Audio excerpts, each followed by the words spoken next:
Então, sejam bem-vindos a mais um DevTalk, né? O nosso DevTalk semanal sobre desenvolvimento de jogos. Hoje a gente vai falar... Vou começar de novo, hein? Quem sabe erra ao vivo. Quem sabe erra ao vivo. Tá? Então, sejam bem-vindos ao DevTalk, né? O DevTalk semanal sobre desenvolvimento de jogos, tá? Que rola aqui no Discord, toda quarta-feira às 8 da noite. Tá? E hoje a gente vai falar com convidados muito especiais, ou não tão especiais, bom, enfim, não sei, tá? Que é o João Ramos, né? E o João Beraldo. Hoje é o DevTalk dos Joãos. Dos Joãos ou Joões, ou enfim. E apresenta aí vocês um pouquinho, fala um pouquinho sobre vocês, Beraldo, João. Eu chamo o João Ramos de João e o Beraldo de Beraldo. Né? Tá, e o João Beraldo de Beraldo, que enfim, senão vamos ferrar aqui. Você falou João antes, achei que era comigo, eu quase respondi, eu vi que era com ele. Né? Se quiser começar, fica à vontade, Beraldo. Não, vai, você que me convidou, tá. Então você... Tá. É o fitando. Bom, é até melhor eu começar, porque depois o histórico do Beraldo vai ser muito mais interessante que o meu. Mas, bom, meu nome é João Henrique, eu trabalho com desenvolvimento de jogos desde 2012, mais ou menos. Como game designer, eu estou há cerca de 4 anos. Durante boa parte desse tempo trabalhando na Hoplon com Heavy Metal Machines, e atualmente eu estou trabalhando na Insane, no projeto deles, o Profane, que é um MMORPG sandbox muito louco aí que a gente está tentando fazer. Então é isso, não sei falar muito sobre mim, então valeu. Boa. Tem que ser curto mesmo, porque a gente não tem muito tempo. Então... Isso, tentar resumir. Manda aí, Beraldo. O João Beraldo.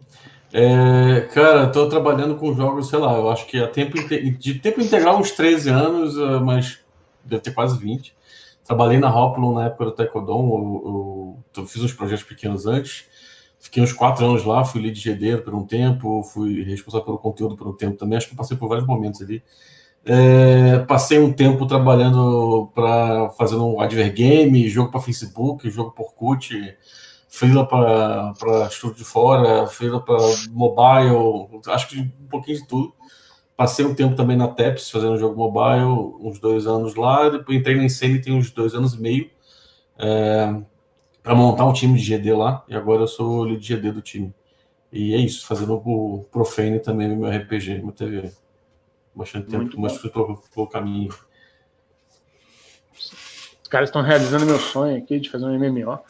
Sempre quis fazer um MMO. Aí esse podcast é só para eu passar inveja, na verdade. Que bom. Gosto de fazer inveja. Maneiro, cara. Maneiro ter vocês aqui. Obrigado por aceitarem participar. É sempre bom conversar com a galera que já está no mercado faz tempo, que já tem experiência. A galera que normalmente, né, que ouve a gente é a galera que está começando, que quer saber como é que funciona enfim, né, o mercado de jogos no geral, como é que é trabalhar em empresas empresas maiores, que não sejam empresas criadas. Normalmente a gente vê isso, né, muito no Brasil, a galera na faculdade criando empresa e aí tenta ficar nisso por um tempo até conseguir uma oportunidade de entrar numa empresa maior. Então é legal falar sobre isso, né? E a outra parada é falar sobre game design especificamente, que também é uma área bem nebulosa aí, né? A galera sai da faculdade muitas vezes, foi estudar game design, o curso chama game design, mas sai sem saber fazer game design, sem saber o que é game design efetivamente. Né? Uhum. A gente acaba meio que aprendendo na raça. Isso é muito maneiro. Valeu. A pergunta que não quer calar, né? Primeiro, assim, pra gente começar a falar. Hoje vocês estão fazendo um MMO, né? O Profane. A gente muito provavelmente vai falar sobre ele ao longo da conversa, do bate-papo. Usar ele como exemplo para algumas coisas, né? A gente sabe que tem muita coisa que talvez vocês não possam falar por conta de negócio, eu super entendo, tá? Então já estou avisando de antemão aí que se tiver alguma coisa que vocês não possam falar, vocês avisam e a gente parte para a próxima pergunta. Beleza. Então, quanto dinheiro faz? Não.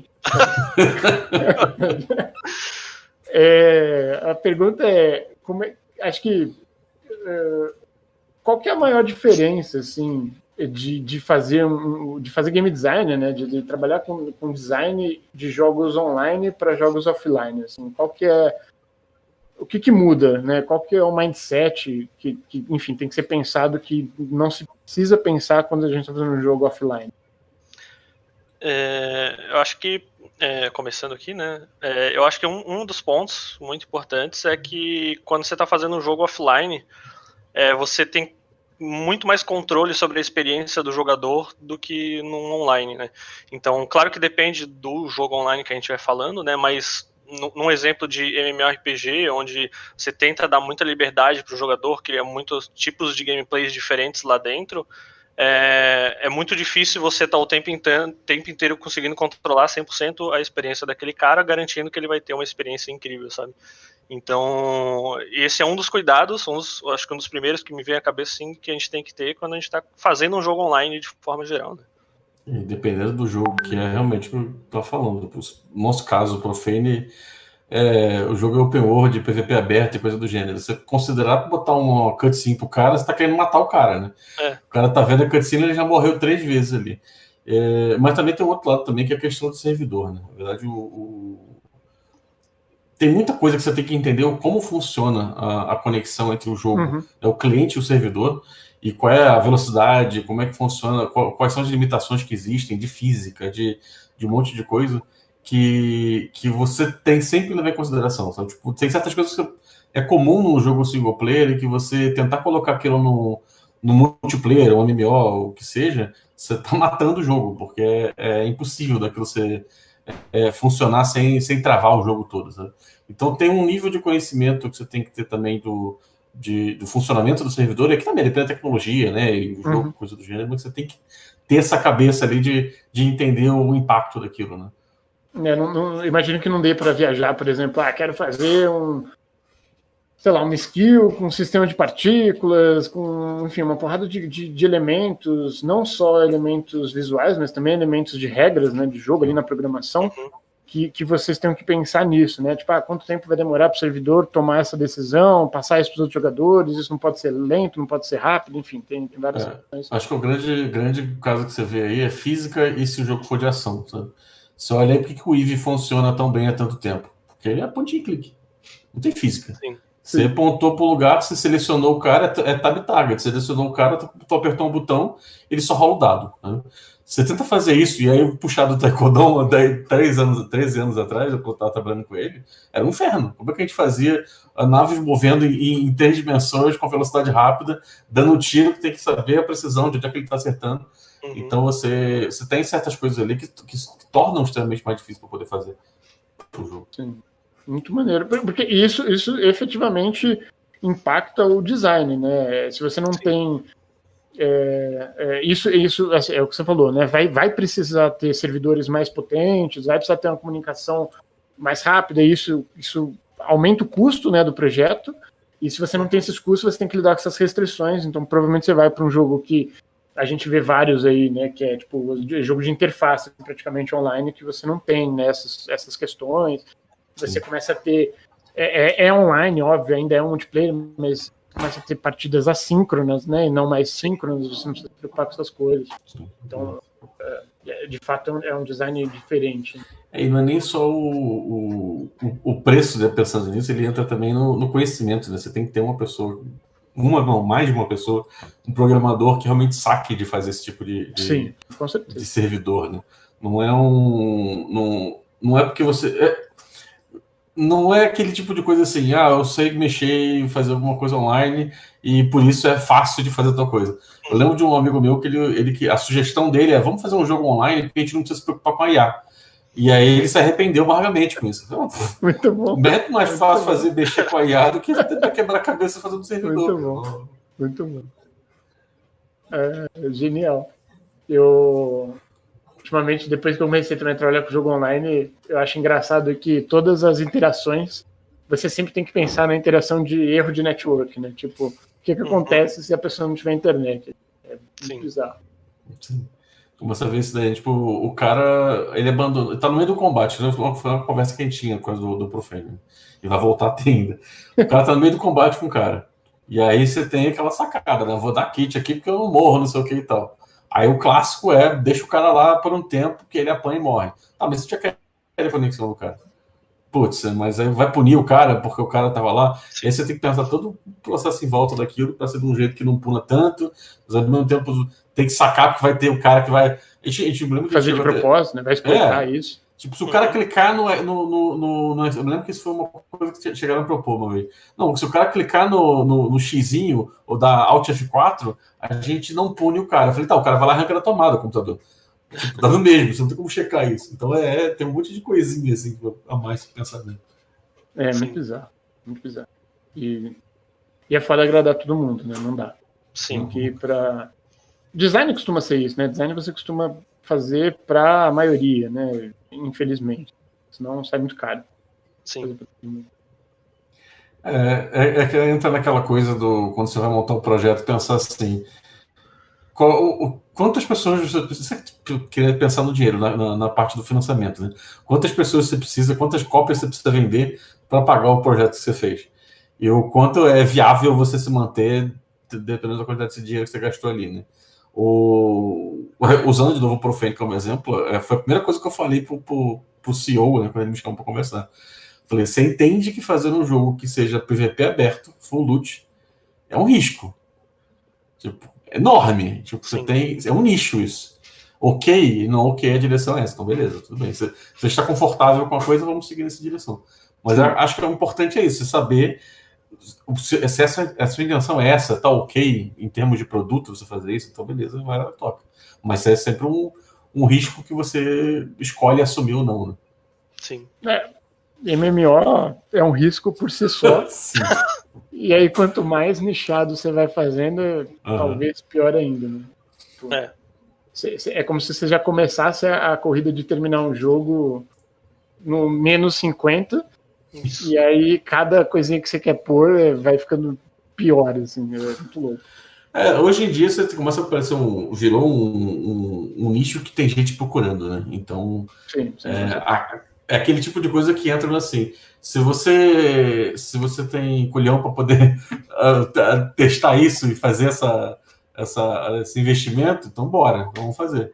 Aí você tem chance de conseguir. Isso está aparecendo outros assim, do tipo ultimamente. Né? Mas é risco.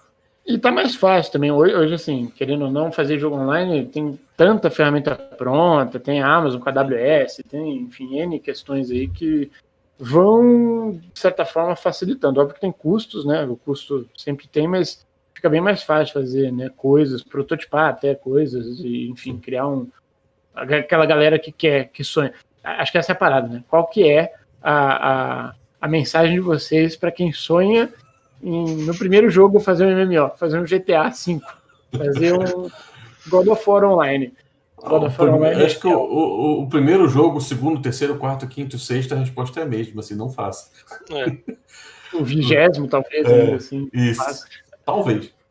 Ainda mais no mercado brasileiro, quando você está tentando entrar na indústria de jogos, você não tem muitas escolhas, né? Então, dificilmente você vai poder escolher, putz, eu queria muito trabalhar num MMO, vou procurar empresa de MMO no Brasil. Ah, beleza, tem uma, sabe? E não tem vaga aberta. E é tipo, porra, então você vai ficar sentado esperando até abrir, sabe? Então, acho que não tente tomar essa decisão, sabe? Acho que tente ir com o que tiver e aí vai pegando experiência até tu chegar num patamar da tua carreira que tu pode escolher, né? Eu posso escolher ir para a empresa X ou Y porque eu prefiro aquele projeto. Sim. Acho que essa história do jogo do sonho, que eu acho que é uma coisa que é importante, assim, para as pessoas botarem na cabeça. Eu encontrei muita gente que tinha essa coisa, né? Eu tô fazendo um jogo, e aí, como o Brasil já é difícil você conseguir trabalhar com jogo, empresa, coisa do gênero, a pessoa já vem com aquela coisa de eu preciso fazer com que esse jogo seja aquele jogo. E aí ele tem uma ideia de uma mecânica, ele quer encaixar aquela mecânica ali, ele quer fazer o jogo do sonho, né, aquela coisa toda. Só que, tipo, isso é meio que parece que é um medo, sabe? Tipo, ok, calma, cara, vai ter mais jogo pela frente. Isso é uma carreira para você. Não é uma coisa que você fez uma vez, sabe? Então é ok você não fazer os seus jogos dos sonhos agora, ou você colocar aquela mecânica que é maravilhosa na sua cabeça, que talvez não funcione com aquele jogo, ou não funcione mesmo. Acho que tem muito disso mesmo. Maneiro. E aí, assim, é óbvio que dentro dos jogos online tem uma porrada de tipos de jogos, né? E aí, assim, a gente vai entrar, acho que a gente vai falar bastante sobre MMO, porque é o que vocês estão fazendo, né? Tem uma diferença grande. Inclusive, acho que eu não sei, assim, a minha ignorância de trabalhar com jogos online tem um limite, mas eu imagino que seja dos jogos online, principalmente se for um open world, o mais caro, né? Acho que essa questão de você ter o mundo aberto, ter toda essa parte de processamento de mundo, enfim, de LODs e coisas do tipo, vocês têm que pensar level design, né? Como é que pensa o level para que não carregue tudo, ou que carregue, enfim, né? Tem todas essas questões. E aí entra no ponto do mundo, assim, como é que se pensa um mundo, né, efetivamente para um jogo desse porte, né? Como é que você pensa o level? A gente pode talvez entrar um pouquinho assim em progressão, né? Como é que eu começo? Para onde eu vou? Como é que eu guio o jogador nesse mundo de uma forma fluida e orgânica, né? Se ficar apontando muito, talvez, para onde que tem que ir, ou se tudo bem fazer isso também. Como é que cria esse mundo? Isso varia muito do jogo, né? Tipo, mesmo dentro de MMO você tem várias coisas. Certas coisas do Open World você vai usar tanto no single player quanto no multiplayer, né? O Zelda, Breath of the Wild, ele tem umas sacadas dele ali, de que ele usa o terreno, né? Ele sempre tem uma posição alta. Na verdade, a aventura está sempre no vale. Você está aqui, você sabe quando você sobe, né? Você sabe que quando você olha e vê um objeto de longe, aquele lugar é onde você vai encontrar a aventura, né? Você sobe para poder descer para a aventura. E eu já costumo usar muito isso também por causa de processamento também. Você vê que o terreno é sempre muito assim, né? Você tem uma sensação sempre de que você está encontrando uma coisa nova quando você sobe. Então, mas assim, quando você pega, você junta as peças, né, do MMO Open World e mais alguns outros elementos, né, que vai depender muito do que está fazendo, você tem que tem dois lados da coisa, né? Acho que assim, tem um lado do pensar no mundo no sentido propriedade intelectual, né? Qual é a história daquele mundo ali. Minha cachorra tá atacada agora. Para poder criar aquilo. E quando você tá falando de um MMO Open World, eu sou uma pessoa meio chata sobre isso. Eu sou escritor, eu tenho livro publicado, eu trabalhei com quadrinho também e tal. E eu conheço pessoas que acham que porque você escreveu um livro, você vai saber criar uma história para um MMO. Ou para um jogo. E não é. Tá errado. Não é a mesma coisa. Porque o jogador é o protagonista. E quando você está fazendo um MMO, é pior ainda, porque você não tá. É mais você um mestre de RPG criando o cenário do que um escritor escrevendo uma história. Né? Então, esse é o primeiro lado, assim. De você pensar que você está criando um mundo que pessoas vão brincar lá dentro. E não que você está criando uma história. Agora, como você produz o negócio, aí, tipo, nosso caso, a gente está criando ferramentas que acelerem o processo de criação de terreno. Mas você tem, sei lá, Bethesda, por exemplo, que eles são famosos pelos open world deles, eles têm um exército de pessoas produzindo coisa, né? Produzindo mapas, eles usam, às vezes, até dados de locais reais mesmo para poder trabalhar em cima. A Ubisoft fez isso com o Odyssey, né? Com o Odyssey, com a Grécia, então eles fizeram isso também. Existem ferramentas para isso, né? O Houdini é um que é muito usado, tanto no cinema quanto para jogo, mas é uma coisa meio alienígena, você tem que aprender a usar. Mas aí fica na mão dos tech artists isso, né? Não o GD que mexe. Mas assim, acho que tem muito caminho. Assim, realmente, acho que dá para ficar horas falando sobre o processo de criação de mapa, assim. Mas você tem muito essa coisa de... É level design, então você tem que querer guiar o cara de algum jeito, você tem que direcionar ele de alguma forma, você tem que passar uma narrativa para ele, mesmo que a narrativa não seja uma história específica, mas qual é o feeling desse mundo, né? A diferença entre sei lá, o Dark Souls é um mundo que, independente se tem alguma história ou não, aquele ambiente que você tá ali, ele é opressivo, ele é dark e tal, pela arte dele, pelo direcionamento que você tem, sabe? Então, tem várias camadas assim de coisa. Mas no nosso caso, hoje a gente tem isso. A gente tem uma ferramenta que a gente está sendo produzida pelo time de Tech Art para criar ilhas, né, territórios e coisa do gênero. E a gente vai trabalhar em cima dela, criando dungeons e coisa do gênero. Tem mais um monte de coisa assim, mas acho que senão eu vou ficar falando durante 3 horas aqui. Eu acho que vale fazer um comentário também sobre a criação de mundo interessante, né? É que um exemplo hoje de Open World, o Genshin Impact, que lançou recentemente, né? Ele é um jogo que, para mim, ele cria um mundo interessante ao colocar coisas para o jogador fazer o tempo inteiro, sabe? Ele não tem como explorar o Genshin Impact sem você encontrar alguma coisa para você fazer. Tudo bem que no Genshin Impact é bem repetitivo, mata esses bichos, pega esse baú, mata esses bichos, pega esse baú, mas tem, sabe? Você não dá 50 passos sem você encontrar um grupo de bichos ali para você querer matar, ou um baú para você, ou umas runas bizarras lá para você entrar, umas dungeonzinhas. Então, eu acho que isso também é uma das coisas que tem que se pensar bastante quando você está criando um mundo, um open world muito grande, né? Você tem que ter coisas interessantes acontecendo em volta do jogador o tempo inteiro, vamos dizer assim. O Witcher 3, ele tem um vídeo que tem uns 3 ou 4 vídeos de desenvolvimento deles. Eu não tenho um vídeo específico que ele está falando sobre o level design, e eles contam o processo deles, né? E uma das sacadas que eles tiveram foi, primeiro eles começaram a montar um mundo bem grey box mesmo, toscão, com algumas colunas roxas ali só para ser um Willy, né, um ponto de interesse que o cara consegue ver de longe. Mas eles começaram a fazer testes em cima disso, em que momento aquilo deixa de ser, fica chato, né? Você ultravessa, né? Você andar de um lugar para o outro e tal. E eles tinham chegado à conclusão que o ideal dos testes dele era tipo 20 segundos. A cada 20 segundos você tem que tacar alguma coisa na cara do jogador. Porra, dá 20 segundos? Você consegue botar, né? Mas os caras falam assim, não, pode ser um monstro, pode ser o cachorro latindo, pode ser o que você passou do lado do mato e ser uma revoada de pássaros e tal. Mas você ter coisas ali que você sente que as coisas estão acontecendo, sabe? Porque se nada acontece, você não encontra nada diferente, a sensação que você tem como jogador é que você talvez esteja no lugar errado. Eu não deveria estar fazendo isso, né? Tipo, pro lado de lá deve ser mais interessante. Aí de repente você vai e também não tem nada, sabe? Então tem muitos elementinhos assim.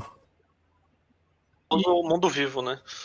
E é foda, porque o MMO, normalmente o mundo vivo, assim, você tem que fazer isso no level design, né, pelo lado do design mesmo, né, e aí acho que tem muito o que vocês falaram, que pode ter, sei lá, 50 passos, 1 minuto de jogador andando sem ter nada, e é foda porque não é só, tipo, ter monstro, né, você tem que ter outros tipos de interações, porque existem diferentes tipos de público, né, de motivations ali para o jogador ter, né? Tem gente que quer só explorar, então quer abrir baú, não quer matar monstro e por aí vai, né? Então, você balancear isso deve ser muito louco. Dependendo do tipo de jogo, até para direcionar isso é um pouco mais complicado, né? Tipo, exato. Como é que você mostra para ele que aquele tipo de conteúdo que ele quer tá naquela direção, né? Daquela forma, assim. Você tem que pensar muito nesse lado também. É muito louco. Eu esqueci o que eu ia perguntar. Posso ficar falando mais de level design? Não. Eu esqueci eu esqueci que eu ia perguntar sobre isso, mas vamos mudar de assunto então, radical. E perguntar de modelo de negócio, né? A gente acho que é outro tópico que é muito importante, porque normalmente é isso, a galera fala, vou fazer um MMO, né? E aí, além de ser o escopo absurdo, que é o God of War 4 online, as pessoas esquecem de pensar como é que vai ganhar dinheiro com isso. Sim. Então, e óbvio que existem vários jeitos de fazer jogo online, vários jeitos de monetizar, enfim, fazer um modelo de negócio em relação a isso, né? Premium, subscription, free, né? Enfim, uma porrada. No celular bastante ads, esse tipo de coisa. E aí, a pergunta é como é que esses diferentes modelos de negócio impactam no game design propriamente dito, né, e acabam definindo, a gente pode acho que entrar nesse tópico também, nessa pergunta, como é que esses modelos de negócio acabam definindo o game design, o impacto do game design, e definem, às vezes, o core loop do jogo, né, em relação a isso. Eu não tenho bastante coisa. Fala do HMM, que eu não conheço nada dele, você... Então, eu acho que, de forma geral, independente de que jogo online você está fazendo, quando você decide o modelo de negócio, ele impacta diretamente, como tu falou, diretamente o que esse jogo vai ser, né? Ou como esse jogo vai funcionar. Então, no exemplo do HMM, se ele fosse hoje ele é um jogo free-to-play, mas se ele fosse um jogo buy-to-play ou subscription, com certeza teria muitos sistemas diferentes rodando em volta dele, sabe? O gameplay base do HMM em específico poderia ser o mesmo, poderia ainda ser uma batalha de carros com vários personagens se quebrando pau lá, mas todos os sistemas que estão em volta desse gameplay, que fazem parte do core loop do jogo, seriam diferentes, dado o modelo de negócio, né? Então, eu acho que quando você vai tomar essa decisão de que modelo de negócio você vai seguir, você já tem que estar ter esse cuidado, né, de saber que o seu jogo vai ser afetado, e talvez até o core loop do seu jogo vai ser afetado por essa decisão. Né? Essa decisão não pode ser tomada no fim do jogo, por exemplo. Né? Você está desenvolvendo o jogo, você não toma essa decisão, não é a última decisão que você toma, é provavelmente uma das primeiras que você vai tomar para continuar daí os sistemas do jogo em cima dessa decisão. É normal que, assim, até depois que o jogo esteja lançado, você testar, né? O mobile faz muito isso, você testa formas diferentes de você monetizar. Mas a verdade é que é isso, sempre vai ter um impacto no seu jogo. A verdade, se não tivesse um impacto no seu jogo, provavelmente tem uma coisa errada acontecendo. Eu lembro que quando o Taekwondo, quando a gente começou a fazer, ele era para ser subscription, você tinha que pagar assinatura para aquilo. Mas tipo, foi em 2007 que eu entrei na Hoplon. E que a gente teve algumas mudanças lá, tal. Entrou um diretor de jogo, o Marcelo Carvalho, que ele veio trazendo essa ideia do vamos fazer free to play. Então, obviamente que a reação do time de GD foi tudo assim, nossa, vai estragar o jogo, não sei o que, puta merda e tal. E aí, a grande questão foi a gente tentar entender assim, tá, o que quer dizer ser free to play? E por quê? Como é que é o caminho? Então, rolou uma adaptação na época para poder fazer um jogo free to play. Ainda bem que ainda tinha tempo, né? Mas o Taekwondo tem toda essa história de ser refeito 500 vezes, então fazer mais uma vez era só mais uma, né? Mas esse é um exemplo até de impacto, sabe? Tipo, era um MMO que a gente mudou completamente um pensamento ali, não vou dizer que no meio do caminho, né? Mas tipo, no ano seguinte, a gente lançou no Brasil no ano seguinte, final do ano seguinte, sabe? Então, tipo, a gente teve um ano ali que, além do desenvolvimento normal, a gente teve que olhar aí como é que a gente mexe, né? Mas acho que sempre muda, né? Agora com esse negócio de Season Pass, que é a moda nova, né? Tipo, teve um momento ali de comprar item, de você comprar o conteúdo, loot box é uma coisa também. Acaba engraçado, porque mobile acaba fazendo muito as coisas antes, né? Tipo, mobile, quando saiu, não era free to play, era premium, ponto. Alguém resolveu fazer, vou botar esse jogo de graça, ferrou o negócio todo, todo mundo tentou descobrir como fazer. Aí o pessoal do console e PC descobre isso, começa a tentar aplicar o que estava no mobile para lá. Mas acho que sempre vai ter um pouco disso, assim. Mas se você não integra o design dele, assim, primeiro, se você tentar fazer um jogo, como foi o caso do Taekwondo, né, que a gente estava no começo dele, ele era para ser assinatura, e no meio do caminho tem que trocar, você tem que saber que tem impacto. Né? Tipo, jogos que são cobrados e viram free to play, eles não é uma troca fácil. Eles com certeza passam meses ali trabalhando em como adaptar o jogo, o que deveria ser gratuito, o que não, de que forma aquilo vai monetizar. O Prefane, ele começou já sendo pensado para ser free to play, por exemplo. E o conceito principal que a gente tem hoje, né, a ideia é que skin vai ser uma coisa que vai monetizar o jogo. Mas isso hoje a gente não tem certeza, né? A gente tem outros jogos, foram estudados outros jogos para poder ver isso como base, mas isso é uma premissa do jogo de que skin vai monetizar. Isso tem impacto, nesse momento, agora durante as últimas semanas, a gente está tendo discussões exatamente de como a produção de uma skin, o custo que vai ter eu produzir uma skin e o quanto ela tem que funcionar de um jeito que ela pode ou não impactar no GD. E especialmente de balanceamento, o jogador perceber que ele está usando o equipamento do tipo X ou Y, o quanto é importante isso impactar ele.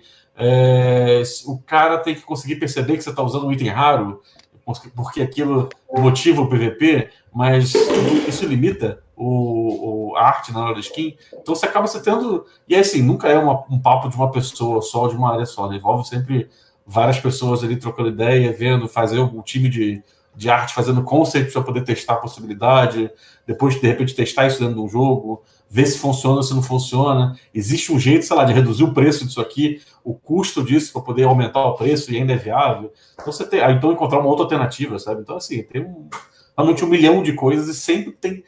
O normal é que impacte no jogo, né? Sim. E é importante lembrar que essa decisão é um match tree, vamos dizer assim, né? Não é só decidir qual é a direção do teu jogo e qual modelo de negócio que eu vou usar para esse jogo, e sim, esse modelo de negócio tem que encaixar com o teu público. Então não adianta você ter o jogo X, o público Y, e fazer o modelo de negócio Z, sabe? Nada vai encaixar e nada vai funcionar. Então você tem que fazer as coisas encaixar direito, né? Não é simplesmente escolher um e seguir em frente. Sim. Acho que o Beraldo tocou na parada maneira que é o celular sempre lança as coisas primeiro e depois a galera do PC e console, enfim, melhorem, ou não sei se melhoram, mas usam, né? Por que vocês acham que isso acontece? Qual que é o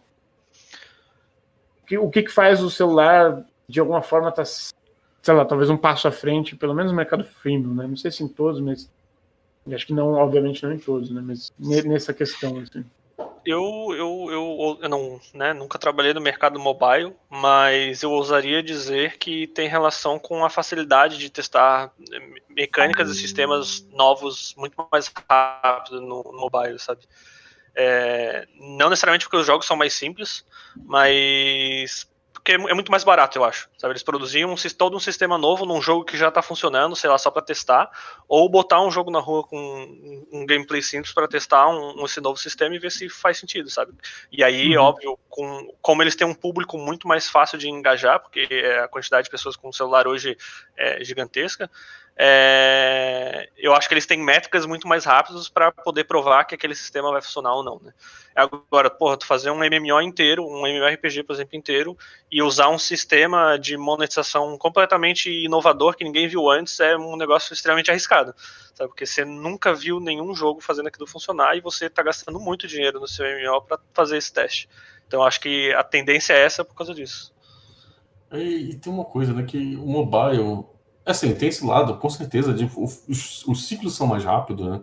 Você geralmente são jogos que você tem como produzir rápido e mexer rápido, tem facilidade de fazer teste AB, sabe? Você pode definir um grupo de pessoas específicas para poder jogar aquela versão do jogo, mas também é muito comum que você tenha times específicos de BI, né? O foco dos caras é olhar dados, trazer para você os dados, fazer uma análise, te ajudar a testar alguma coisa, sabe? Tipo, existem ferramentas que meio que fazem parte do mobile já há muito tempo. E assim, a verdade é que, como o mobile hoje, essa é uma realidade, né? Que o jogo deve ser gratuito, você acaba fazendo com que você tenha uma quantidade muito grande de pessoas que baixam jogos.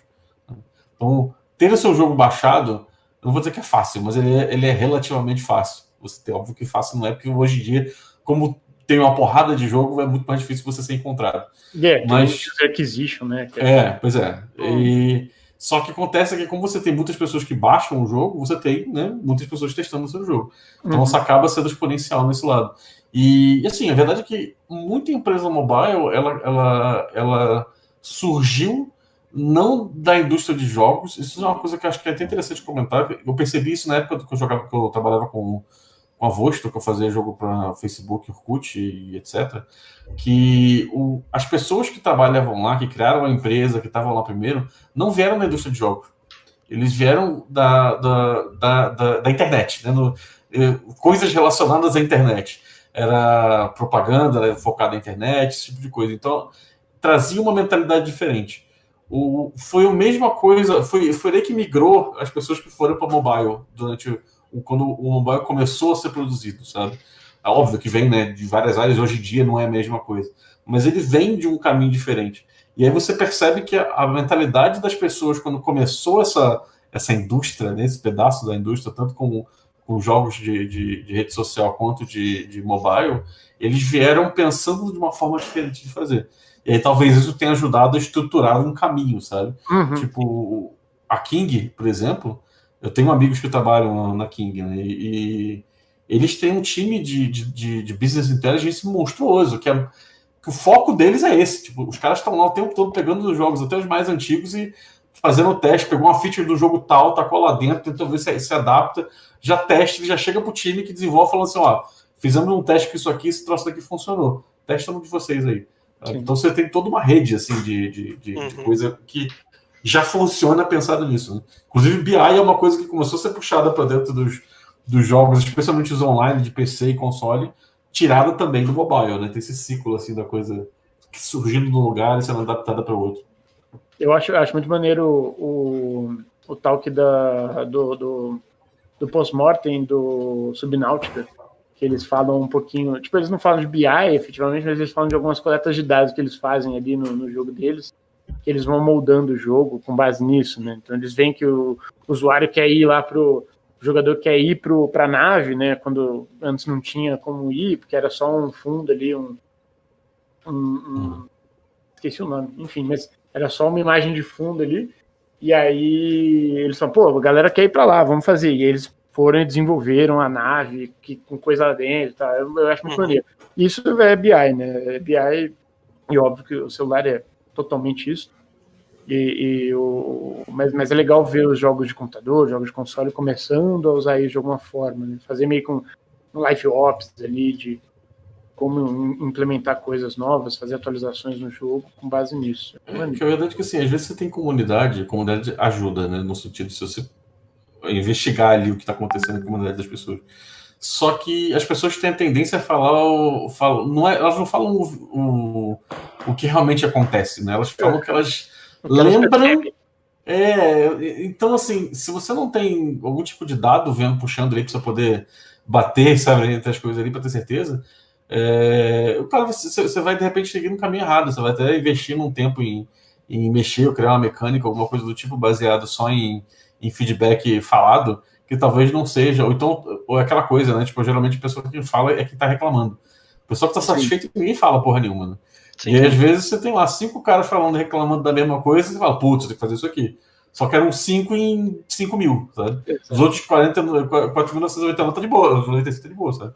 Então é complicado mesmo, se você não tem algum tipo de dado para poder se basear nas suas decisões. Sabe? Vou fazer umas perguntas para a gente encerrar a nossa parte, depois ler as perguntas da galera aqui que tá ouvindo a gente. Um pró, aí cada um fala uma coisa maneira de se desenvolver um MMO, né? O que é o mais legal de desenvolver um MMO hoje para vocês? Cara, para mim, atualmente, está sendo, profissionalmente falando, a oportunidade que eu tenho de trabalhar em diversos sistemas e diferentes, porque um MMORPG tem muito conteúdo, né? Então tem muitos sistemas diferentes que fazem coisas completamente diferentes. Então a oportunidade de eu estar, ajudando ou só às vezes opinando em cima de alguma coisa tá sendo muito bom para o meu crescimento profissional, né? Então quando eu estava na Hoplon antes, eu já estava num ponto onde eu fazia coisas muito monótonas, vamos dizer assim, seguidamente. Então eu não vi esse crescimento, né? Eu não vi esse crescimento profissional meu.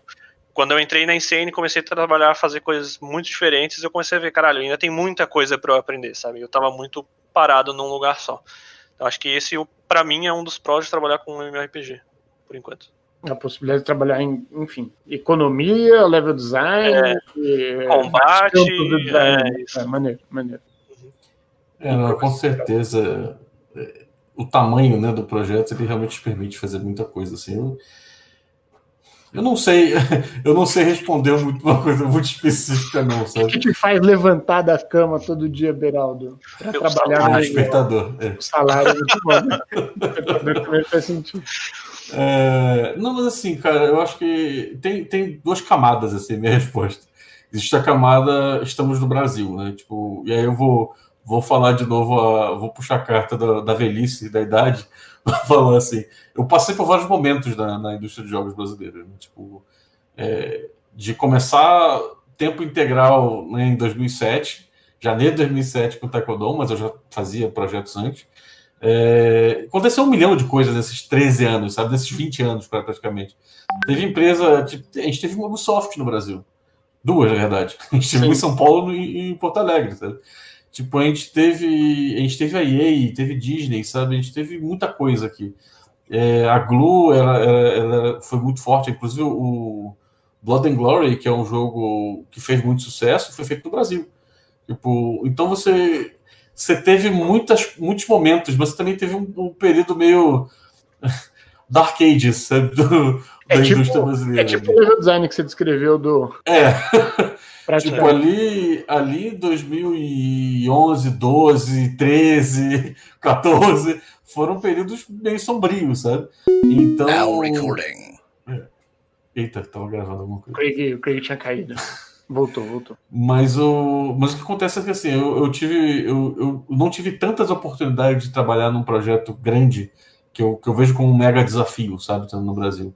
Então, o Taekwondo foi o triste da coisa, né? Eu comecei lá atrás com um mega projeto que tinha muito desafio. Tinha um lado pessoal também, eu sempre fui apaixonado por jogo espacial, Space Sim e tal. E aí, de repente, teve uma leva, assim, de jogos muito menores ou com foco, que um público era muito diferente. Eu saí do Tecodon para poder fazer Pet Mania, que era um jogo de Orkut feito em Flash. E que meio que largaram na minha mão, assim, eu falei, se vira aí, e era uma senhorinha que me ligava, mandava mensagem, sei lá, 60 e poucos anos, aposentado, porque ela queria conversar com a personagem, porque ela estava tentando comprar o decoração de banheiro, sabe? Tipo, completamente radical, assim. Aí o Beraldo atendia o telefone, tipo, fazendo vozinha de personagem. Não, tinha uma pessoa de comunidade para poder lidar com isso, mas eu já respondi alguns e-mails como se fosse Adonis respondendo. Mas assim, e assim, eu inclusive estava até meio que olhando assim para o trabalho que eu fiz, né? E a verdade é que durante esses anos eu fiz tanto projetos que eu me orgulho de todos eles, na verdade, mas não eram projetos que eu via como desafio, sabe? Então eu voltei a trabalhar num projeto que eu considero realmente desafiador. Então acho que tem esse lado, assim. E no meu caso específico, assim, na verdade, que todo mundo lá dentro, no caso do Profane, a gente tem uma liberdade criativa grande, sabe? Eu sinto que eu consigo colocar mais do que eu acredito ali dentro, como sendo um projeto, até porque é um projeto grande, você tem espaço para isso e tal. Então tem essas duas camadas, assim, de pensar no histórico Brasil e diretamente no projeto em si. Sabe? Sim. Qual que é o tamanho da equipe de game design hoje da Insane, do Profane? Hoje somos 6 pessoas. 6 pessoas a partir do meio do ano. Porque antes disso, desde janeiro eram 2 pessoas, antes de janeiro era só eu. Passei 1 ano e meio, mais ou menos, trabalhando sozinho. Por isso que depois que o João entrou, o Profane ficou tão melhor? Isso, exatamente. O João entrou com uma leva de pessoas, na verdade. Né? Consegui convencer o CEO que eu falei, precisamos de um time de GD, e falou, não, realmente está precisando. E aí a gente contratou 4 pessoas de uma vez. Legal. É bom ver game design sendo valorizado, porque é importante. Às vezes a galera subestima o valor de um game design. Às vezes não, sim. Acho que às vezes muitas vezes. E contras. A merda de fazer um MMO. Eu não RPG. Eu acho que a minha resposta ela tá no mesmo lugar que o Pro, que é ao mesmo tempo que tem muitos sistemas diferentes, muitos lugares diferentes para eu trabalhar e poder crescer. Quando você tem isso, é muito difícil você olhar para todos aqueles sistemas funcionando e falar, caralho, como que isso aqui funciona tudo junto, sabe? O que é o Profane quando a gente junta todas essas coisas que a gente está trabalhando? Então, isso é uma das grandes dificuldades, eu acho, de trabalhar com um MMORPG ou com algum projeto que seja tão grande assim, né? Você tá trabalhando em pequenas partes dele, mas, porra, eu tô trabalhando, sabe, tipo, na base do combate e eu não sei ainda como é que vai funcionar a progressão, como é que vai funcionar toda a parte de item e eu preciso saber para fazer o combate, sabe? Algumas dessas informações eu preciso saber. Então é bem complicado e esse eu acho que é um dos contras de tu trabalhar num projeto tão grande. Inclusive eu sempre tenho essa conversa com eles, assim, calma que isso aqui talvez seja outra coisa. Esse assunto aqui salva... Pega esse pedacinho daqui que a gente vai trabalhar nesse outro momento. Mas, tipo, sim, tem que ver isso. Coloca no backlog e a gente vai ver isso em breve. E, assim, é verdade que acho que nem todo mundo funciona bem para fazer um jogo grande, né?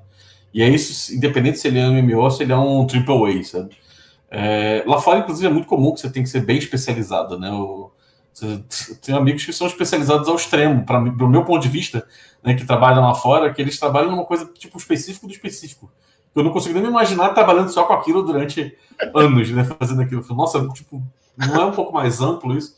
Mas o outro lado é que, assim, é um desenvolvimento longo. Né? Tipo, eu sempre falo isso para todo mundo com entrevista, coisa do tipo, olha, entenda que não dá para querer resultado rápido, porque você está falando de um projeto enorme. Você está falando Sim. que para você começar a ver aquilo funcionando, vai levar 1 ano, 2, sabe? Tipo, às vezes você está montando uma coisa agora, eu estava esses comentando isso, eu estou há 2 anos e meio na empresa, tem coisa que eu trouxe lá de trás, que eu ainda não vi o resultado. Mas ok, porque fez parte do processo de definir o jogo, de prototipar, de fazer a pré-produção, e aí agora está começando uma especificação e daqui a, sei lá, 6 meses, eu vou ver aquilo funcionando. Então, e vou ver funcionando não lançado, né? Sim, exatamente. É muito louco, né? Exatamente. E a verdade é que, assim, tem gente que, assim, e é normal, sabe? Eu acho que tem pessoas que elas preferem ver ciclos mais rápidos. Então, isso pode até, sei lá, quase que fazer mal, assim. Quase fazer mal para a pessoa fazer um projeto grande, sabe? Porque ela demora para ver um resultado, para ela ver alguma coisa ali, né, do próprio trabalho. Então, tem esse lado, assim, você tem que ter uma resiliência, assim, um pouco pensar diferente sobre o projeto. Você está fazendo um pedacinho, você pensa que aquilo você está completando, mas aquilo é uma pecinha que você vai encaixar num troço muito maior que vai levar muito mais tempo para ser produzido. Em contrapartida, eu, por exemplo, sou isso. Eu sou essa pessoa que gosta de ver as coisas acontecendo o mais rápido possível. Me dá nervoso as coisas não acontecerem rápido. E hoje eu tô na indústria de mobile e é isso. Assim, há 2 meses a feature que eu trabalhei tá lá lançada e aí eu vejo os resultados e falo, ou deu merda. Mas maneiro. Deixa eu ver, então, a gente vai pular agora para as perguntas feitas tanto aqui no Discord quanto no YouTube, né? E a primeira pergunta é do Palestinos, e ele pergunta como funciona o processo de balanceamento no jogo. Tipo, como eu deixo o meu jogo justo para todo mundo? Não deixa, eu já respondo isso. Veja se ele está realmente justo como eu pensei. Bom, durante meus 3 anos na Hoplon, boa parte desse tempo eu estava em algum nível como responsável pelo balance do jogo. É claro que não sozinho, né? Sempre há discussões com os outros GDs, mas a gente discutia bastante sobre. E eu acho que tem até um pouco do tópico que a gente falou aqui sobre BI, que é um ponto muito importante, BI e comunidade, né? Acho que o primeiro ponto que tu precisa fazer para definir, tu precisa definir dentro da tua direção do teu jogo o que é balanceado, né, quando você está fazendo um jogo online. Então, por exemplo, na Hoplon a gente usava um dos índices lá era o win rate, por exemplo.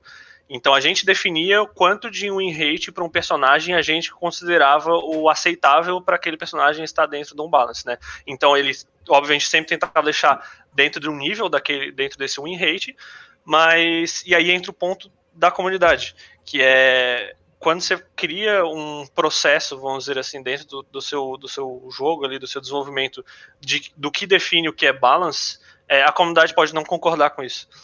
E então você fica nessa luta infinita, tá? Ela vai ser infinita, você nunca vai vencer, que é a comunidade acha uma coisa, o seu BI diz outra coisa às vezes, e aí você fala, o que diabos eu vou fazer? Sabe, a comunidade quer X, o BI diz que eu tenho que fazer Y, o que eu faço? Então, eu acho que é primordial que quando você vai fazer o balance do seu jogo ou pensar nesse processo, você sente com a sua equipe ou com sei lá quem você quiser e defina uma direção de balance, sabe? Seja lá com quem você quiser. Imaginei o João sentado com o cachorrinho dele.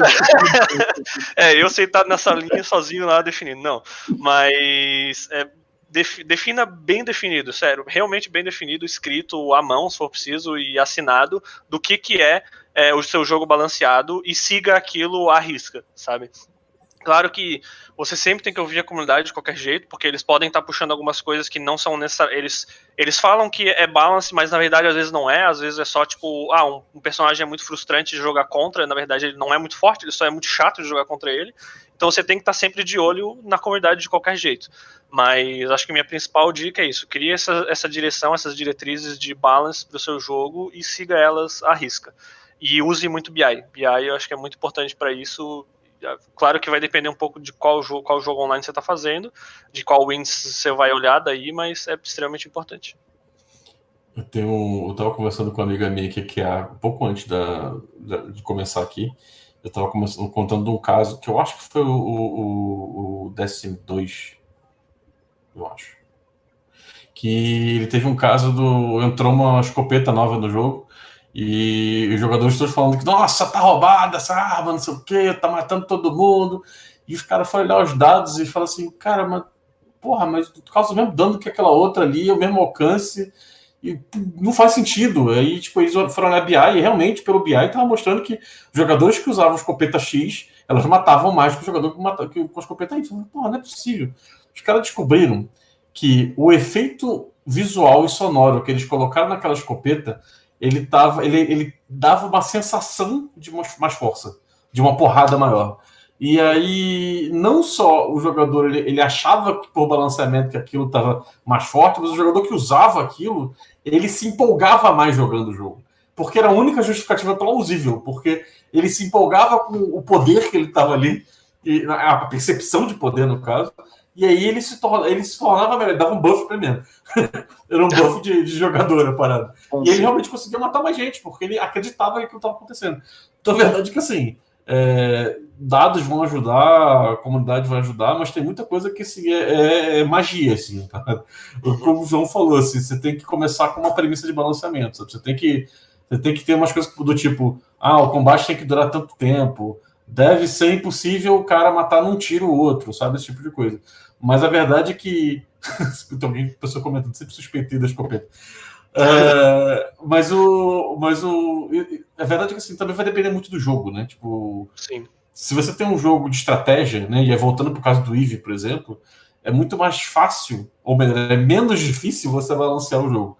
Porque é aquela história da rolagem de dado. Você sabe que não existe eu vou dizer que não existe skill de jogador, porque existe, mas ela tem um impacto muito menor do que num jogo de ação, por exemplo, em que você tem que mirar no cara e tal. Eu lembro que um outro caso do Taekwondo que eu me lembro que dificultava essa situação toda é que era um jogo de nave em espaço, então era 3D. Então você podia estar uma nave vindo na direção da outra tirando. Aí beleza. Só que se essa nave tivesse vindo de cima, essa nave daqui tinha uma silhueta que era mais larga. Automaticamente é mais fácil acertar. Tipo, então você tem 1 milhão de detalhes que, dependendo do jogo que você tá fazendo, você pode impactar pra cacete, sabe? Mas eu lembro que conversei com um cara que fez o balanceamento do Street Fighter 4, eu acho. É um dos recentes, né? Foi lá em 2009, sei lá, 2010. E eu me lembro que ele mencionou isso, ele tinha dado uma palestra na GDC, né? Ele acabou batendo papo sobre isso, e ele falava que tem até um PDF que talvez dê pra encontrar na internet, que ele falava que é tipo o balanceamento iceberg. Você tem uma pontinha aqui em cima que você tem um direcionamento, alguma coisa assim, mas no fundo é tudo chute. Você chega ali, meio que os caras falam assim, não, eu pegava esse personagem e falava, esse cara aqui é pra ser foda, esse pra ser meio merda. Ou então esse é mais difícil de jogar, não sei o que e tal. E aí ele ia meio que definindo por alto, assim, e vai começar a testar.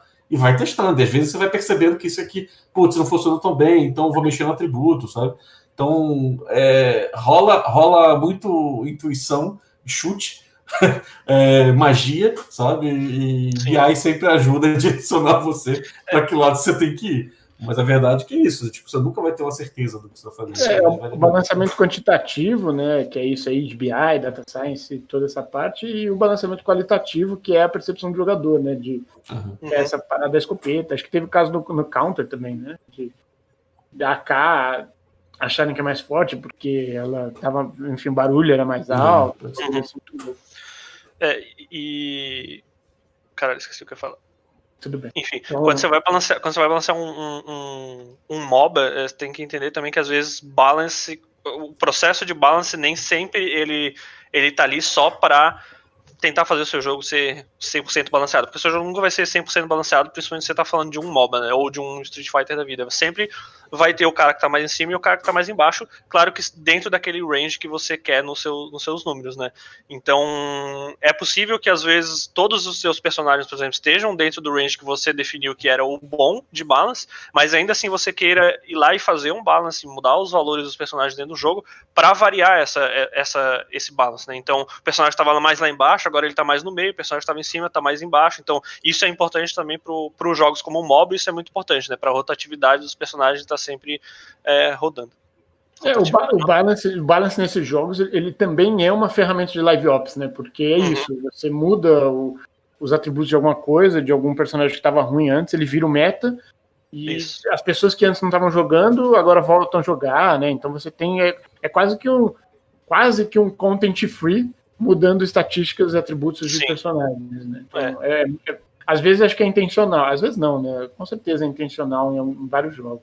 Sim. Pode até ter a ver até com monetização, né? O cara de MOBA vende muito skin, sabe? Então tu vai lançar um pacote novo, eles querem fazer com que aquele personagem seja mais interessante. Então, o próprio fato de você criar um personagem novo, ele já ferra com o balanceamento do jogo inteiro, sabe? É que nem o Magic, né? Você fez uma carta nova, tipo, você tem que olhar de novo, checar as anteriores para poder ver isso aqui não pode mais, isso aqui não sei o que tem que mudar.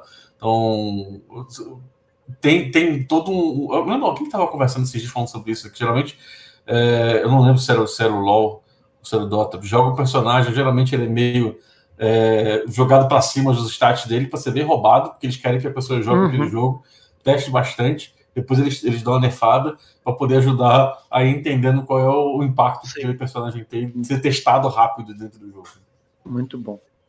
Deixa eu ver aqui. Aqui, ó. Pergunta. Do Cenourinha. Cenourinha está aqui com a gente ainda. Fez no Discord, tá? Por que o Brasil não tem tantas empresas pensando em criação de jogos MMO? Porque é caro. É caro pra caramba. Dinheiro. Eu acho que se você tem dinheiro pra fazer um jogo, pra, sei lá, abrir sua empresa, você nunca vai pensar.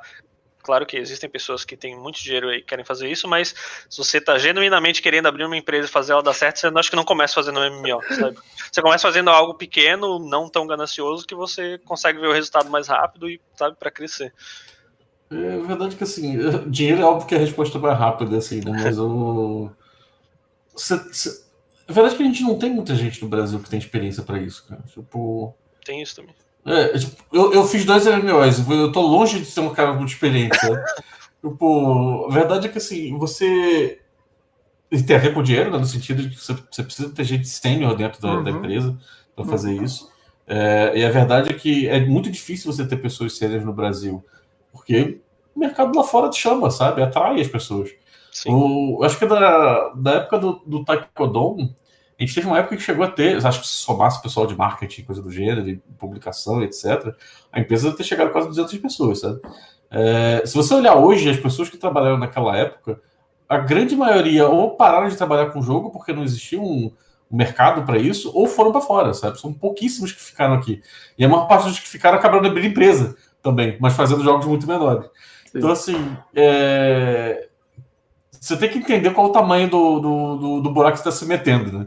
E aquela história da piada de fazer o GTA. Tipo, a gente sempre brinca com isso, né? Entra no grupo lá, eu quero fazer o GTA que passa no Brasil e tal coisa. E todo mundo que já trabalha há algum tempo ri. E aí eu vou lá e falo assim, eu tô fazendo MMO, não sei o que, tal, e todo mundo olha meio torto, assim, tipo, maluco, porra é essa? Mas porque, assim, tipo... tem... que, assim, você tem que entender que você precisa ter gente para poder fazer isso. Se você não tem gente que tem experiência, você vai demorar muito mais tempo para acertar, né? Então é sempre bom você ter pessoas que já erraram antes para poder trazer experiência nesse assunto. E não só é difícil de você conseguir essas pessoas no Brasil, mas elas são relativamente caras, né? Se pensar programador, por exemplo, se tiver algum programador ouvindo e vocês não souberem essa verdade ainda, eu vou contar para vocês, mas a indústria de jogos não paga bem. Vocês vão ganhar muito mais dinheiro trabalhando para banco, ou trabalhando para pesquisa, ou para aplicativo, né? É normal. Tanto que a gente fala muito isso. Tipo assim, o cara que ele é um sênior em programação e geralmente trabalhando em jogos, ele faz o que ele quer. Porque é muito comum o cara eventualmente sair porque, sei lá, agora tem família, tem filhos e tal, eu prefiro trabalhar no Google porque o Google paga muito mais. É normal, sabe? É comum isso. Então, é difícil você ter pessoas que tenham experiência para poder trabalhar e que tenham um know-how para poder fazer isso. E aí volto para o segundo, que aquilo que eu tinha falado antes, é um projeto longo. Vai demorar. E você vai ter que. Você tem grana para poder manter essa estrutura toda durante 2, 3, 4, 5, 10 anos? Provavelmente não. Normalmente as pessoas não têm. Então é complicado, sabe? Tipo, no Brasil você não é muito. Você pensar em uma empresa, né? A empresa tem que ter dinheiro, né? Independente se ela é mais mercenária ou menos mercenária. Ela tem que ter dinheiro, senão ela fecha, né? Senão ela tem que mandar todo mundo embora. Hoje em dia é muito mais viável você começar trabalhando com jogo mobile, e a Insane fez isso, tá? Vale lembrar isso, a Insane tem 11 anos. A gente está fazendo Profane há relativamente pouco tempo. Ela fez muito jogo, ela fez jogo do Neymar, da Turma da Mônica, do Luiz Fabiano, sabe? Tipo, tem uma porrada de jogo mobile que foi feito antes de chegar a fazer um MMO, sabe? Então, é isso. Na verdade, você está falando de um país que não tem muita gente com experiência, não tem muito investimento na área, você não tem muito dinheiro rolando para poder fazer isso, e ainda pegando um projeto que é um monstro para tentar fazer, você precisa ter muita fundação para poder segurar um projeto desse. Mas, Beraldo, a Ancine estava dando R$1 milhão. Aí, Cara, R$1 milhão que você paga o quê? Um mês de uma equipe fazendo MMO, talvez. Caralho, quero estar nessa equipe. Não, depende, você contrata gente de fora. Não, R$1 milhão vai ser o tempo que você vai usar para poder aprender o que você está tentando fazer, descobrir que está tudo errado, que você tem que fazer tudo de novo, jogar tudo fora, mas foi tudo na pré-produção ainda. Se você fizer pré-produção, lembre-se, façam pré-produção. Definitivamente não dá para lançar um Early Access com 1 milhão. Não. Vou fazer agora no YouTube aqui as perguntas do Homero, Game Developer. É o nome dele, Homero Game Developer. Ele está perguntando aqui: para a tomada de uma decisão do tipo de escolha de modelos de negócio para um jogo, leva-se em conta algum tipo de pesquisa e análise de dados? É bom. Eu acho que assim, você pode chutar se quiser, mas assim, quanto mais informação você tem sobre qualquer decisão que você tem, menos chance de você fazer errado, né? Na pior das hipóteses, se você não tem esses dados, no mínimo você olha referências, né? Você olha os jogos que são muito similares ao seu ou que tem alguma similaridade, você monta essa lista de quais são os jogos mais similares ao meu e olha como é que eles fazem, sabe? Olha como é que eles trabalham, olham quem deu certo, quem deu errado, por quê, e muito importante, não só quem dá certo, mas por que deu certo, né? Não adianta só ir lá copiar o sistema do cara e não entender por que aquilo deu certo. Então estuda essas referências, que pode já ser um bom caminho para iniciar. Falei. Não, fala, por favor, você é o convidado. Quando me empolgo, você vai falando, cara. Tem que me cortar. Você tem que olhar feio pra mim. Eu olho pra sua cara e você tá olhando feio pra mim. Eu vou fazer um sinal aqui, ó. Tipo. Mas com o mobile eu lembro de ver muito disso, né? Tipo, faz o benchmark, né? Olha os outros jogos e tal. Que eu acho que é importante de fazer, obviamente até um certo nível, né? Tipo, não adianta você tentar fazer tudo. Mas é bem que o João falou, assim. Eu lembro de ter visto muita gente que olhava aquele jogo e falava assim: aquele jogo fez, eu vou fazer igual. Você sabe por que ele fez aquilo? Você sabe o que tá passando? O que eles estão discutindo lá na empresa deles? Eles podem estar discutindo assim: putz, ficou a merda, né? Não, vamos fazer tal coisa antes, depois a gente olha pra essa merda. Ninguém tá usando, foda-se, dessa merda. Então, assim, a verdade é que você tem que tomar cuidado com você só observar da coisa, né? O ideal é sempre testar, se possível, né? Acho que uma parada que antes até de ver jogos, ver benchmark, é ver a sua equipe, né? Ver se a sua equipe tem, de fato, condições de seguir em alguns modelos de negócio. Né? Por exemplo, não dá pra pensar num jogo freemium se você não tiver uma equipe que consiga criar conteúdo, né, em uma janela de tempo pequena o suficiente para você estar sempre atualizando o jogo, você ter sempre conteúdo. Né? Então, acho que vai antes. Se tiver uma equipe de 3 pessoas, você tem que entender se essa equipe consegue criar, né, ou vai conseguir criar esse tipo de coisa, enfim, qual que é o tipo de jogo que se pensa. Que eu acho que isso vale para qualquer tipo de projeto, né? Mas qualquer tipo de jogo, né? Você tem que entender quais são os recursos que você tem na sua mão. Nesse sentido, recurso inclui tipo qual a habilidade que as pessoas da empresa, do grupo, né, da empresa, seja lá que tem para poder fazer. Se o cara não sabe, se não tem ninguém que modela 3D, não inventa de tentar fazer jogo 3D. E eu já vi disso avaliando o projeto de faculdade do pessoal. E aí tinha um grupo lá apresentar o projeto e o jogo era tudo 3D e com áudio complexo e tal. Falei, quem tá cuidando do áudio aqui? Não tem ninguém. Falei, mano, não tem ninguém com conhecimento de áudio, mas a base do jogo de vocês é a música e tal. Não tem. Aí fica um pouco difícil, né? Sim. Muito doido. Maneiro. Então, acho que as perguntas, se não me engano, deixa eu ver se acabou aqui a pergunta.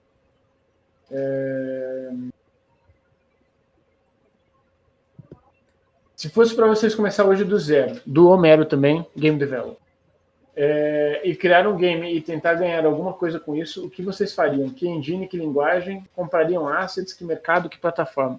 Puta, ou seja, a pergunta de R$1 milhão. Se eu soubesse... Eu acho que, assim, para responder rápido isso, e se quiserem depois falar, é muito o que a gente falou de a realidade da equipe, né? Então, não adianta eu querer mexer com Unreal se eu não sei mexer com Unreal.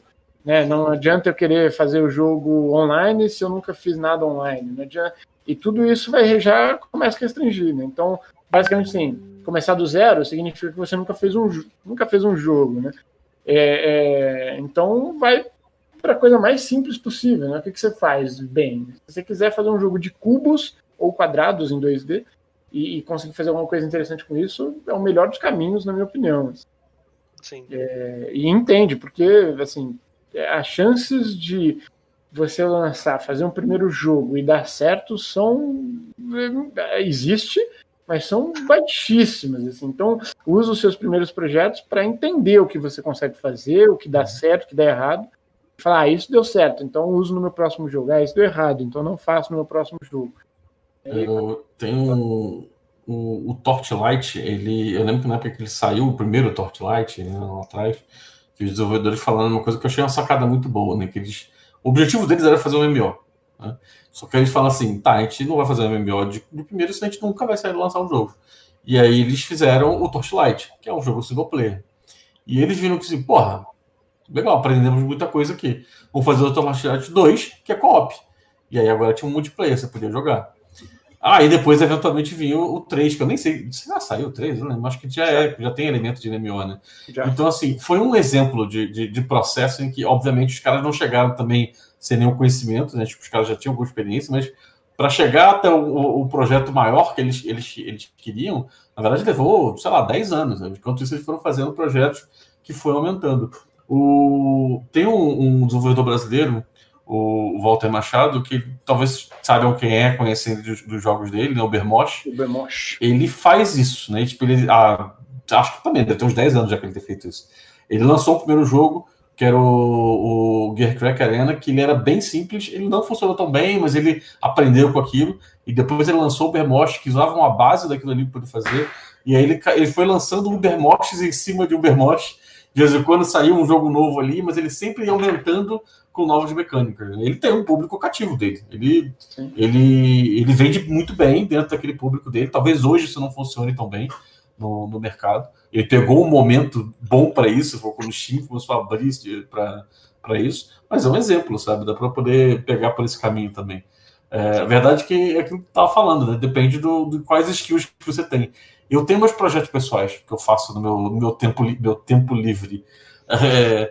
E quando eu fui fazer o meu jogo do sonho, como eu mencionei quando eu falei de Tecodon, é fazer um Space Sim. Eu quero fazer o novo freelancer. Para mim, eu quero fazer um Uber freelancer co-op com uma porrada de mundo dinâmico, cacete A4. Sim. Eu tenho 41 anos e trabalho na indústria há quase 20. Eu não fiz isso ainda. Mas, assim, há uns 5 anos atrás, eu fiz no Construct em 2D um shooter top-down que ele era inspirado nesses jogos. E aí tinha toda uma narrativa, não sei o que e tal. Deu um trabalho da porra fazer aquilo. Eu cortei um monte de feature no meio do caminho, que eu percebi que eu nunca ia lançar aquele jogo. E isso acontece, eu já tinha 10 anos de experiência trabalhando com o jogo. Eventualmente eu lancei. E aí agora eu comecei a aprender a usar o Unity, eu fui brincando com ele. E agora eu tô fazendo um jogo 3D de nave. Aí a primeira pergunta é online? Não, tá louco? Não, um dia, quem sabe? Só que é 3D. Então, assim, é meio isso. Assim, você tem que entender até onde você consegue alcançar e fazer aquilo. E saiba que você vai fazer esse projeto todo calculadinho e no meio do caminho você fala assim, caralho, onde é que eu me meti? Esse trabalho da porra, tem que cortar metade. Ok, corta, vê o que dá pra você cortar, termina aquilo pra poder terminar o que você tá fazendo. Senão, mineirinho. Nem falo sobre mineirinho o seu jogo, cara. Eu tenho um problema com o Steam e os jogos for the laws que as pessoas lançam. Mas é o famoso não dê um passo maior que a perna, né? Vai ficar um passo de cada vez. Acho que é entender que qualquer jogo que a gente vê hoje, né? Seja God of War 4, seja Mario Kart 8, seja o FIFA 2070, sempre teve os 69, 68, 67, né? E isso é um processo de aprendizado. Não existe a possibilidade do God of War, por exemplo, GTA V, que seja nascer a primeira statement do jogo ser o GTA V. Óbvio que não, teve o GTA 1 antes, né, para existir o GTA 2, pro 3, pro 4, e todos eles usam, né, os aprendizados do passado para virar eles. Então, tenta sempre pensar nisso, né, os jogos que criaram as IPs, quando você está começando, né, pega os jogos que criaram as IPs e toma cuidado, porque não adianta também pegar o Sekiro, né, que é uma IP nova, e falar, é isso aí, Sekiro, pô. Não, teve todos os Souls, teve todos os jogos da id Software antes, enfim. Então, a tendência é essa, né, que a gente está jogando jogos atuais e quer fazer os jogos atuais, mas, pô, tem 20, 30, 40 anos aí de mercado, de indústria, que foi trazido, né, junto. Então, eu joguei muito GTA 2D, explodindo coisa. É fantástico. Aquelas filhinhas ali de maluquinho de chapéu branco, tá? Não tem mais isso. Tudo bem. Então, galera, é isso. Vou encerrando aqui o nosso papo, né? Quem quiser mais, fica aí para o post-talk, que vai rolar aí, se o pessoal puder ficar, conversar, bater papo, quiser bater papo mais. A última pergunta antes de encerrar é que o Nelson perguntou quando que Beraldo excluiu o Ramos, né? Mas tudo bem. Quando que o Beraldo volta a falar de level design? Assim, em breve. Só convidar que estamos aí. Com certeza. Mas é isso, muito obrigado aí, né, a todo mundo, a vocês que participaram, que aceitaram o convite, que falaram uma porrada de coisa maneiraça. Espero que a galera, os aspirantes a game designers, ouçam com sabedoria, né? Que nunca ouvem, né? Sempre tem que aprender na porrada.